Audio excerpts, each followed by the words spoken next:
last episode, we talked about how cults work, the systems, the psychology, the patterns. But understanding the system is only part of the story.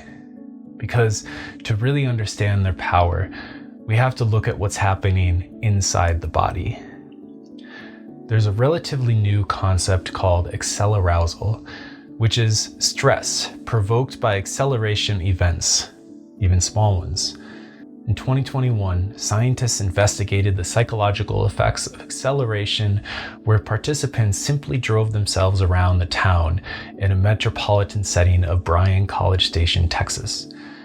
The results of the study showed about half of the volunteers in the experiment experienced a form of hyperarousal, an elevated stress response triggered by the frequent stopping and starting of simply driving around town, even at relatively low speeds.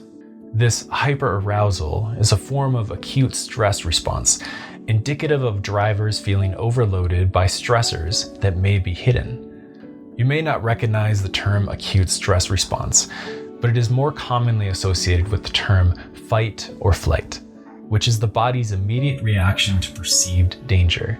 When a response is triggered by a traumatic event, it can develop into acute stress disorder, or ASD, a short-term condition marked by anxiety, dissociation, intrusive thoughts, and heightened reactivity within the first month.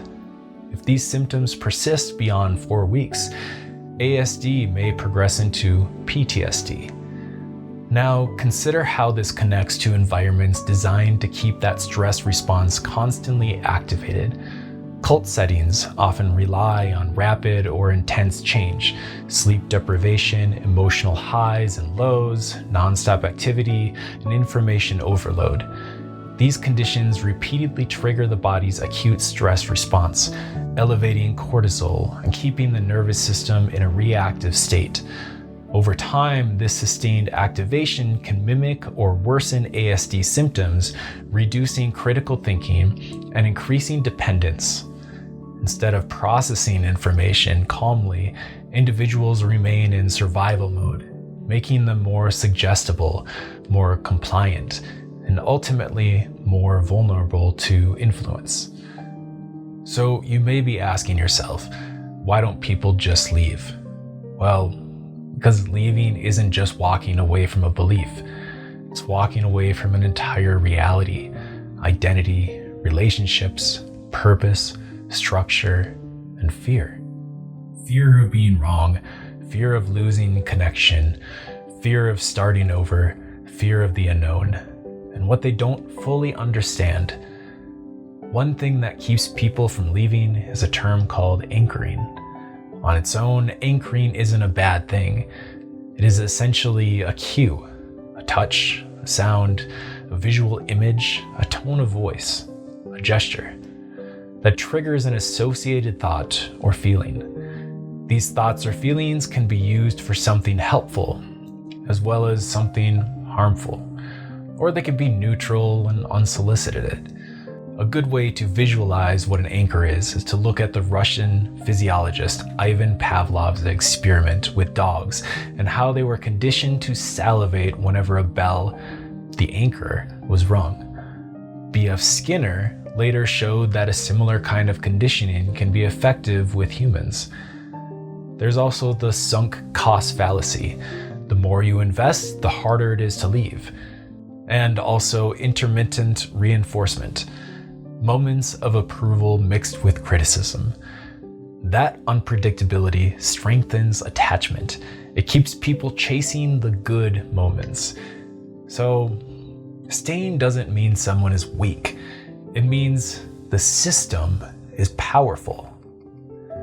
So, how do people get out? Or how do we help someone who might be in a high control group? Our instinct is to confront, to argue, to break that belief. But that's usually what backfires. Because when someone feels attacked, they retreat deeper. A better approach focuses on connection, asking questions instead of making statements. Encourage thinking, not conclusions. Help them reconnect with who they were before. And most importantly, stay in their life.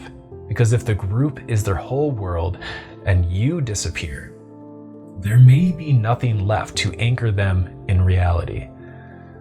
Leaving takes time and rarely happens all at once. So let me present you with 7 statements to keep in mind that will help you interact with someone and help them think critically about pre-established ideologies. First one, stop arguing with facts. Number 2, regularly stay connected with them. Number 3, be their person who doesn't say, "I told you so." Ask questions, don't make statements.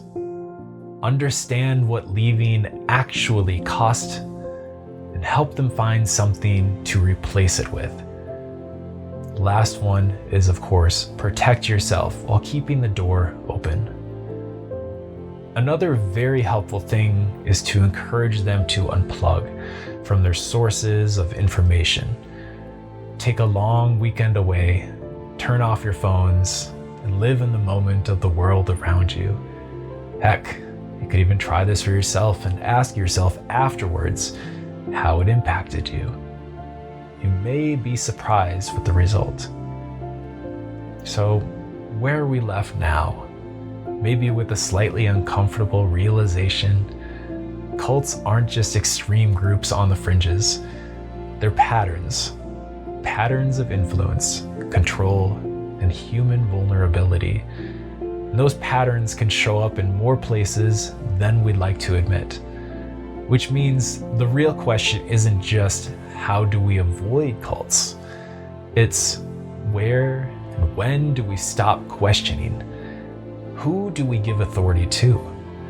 How much of our thinking are we willing to outsource? Who benefits? Who loses? What created this? How could this change? What systematic power asymmetries are at play? Because the real danger isn't that cults exist. It's believing we could never be part of one.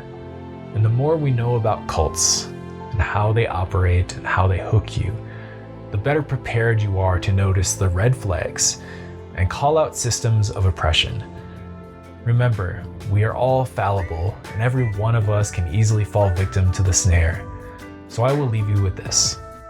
Do better. Ask more questions. And be present for and with those around you.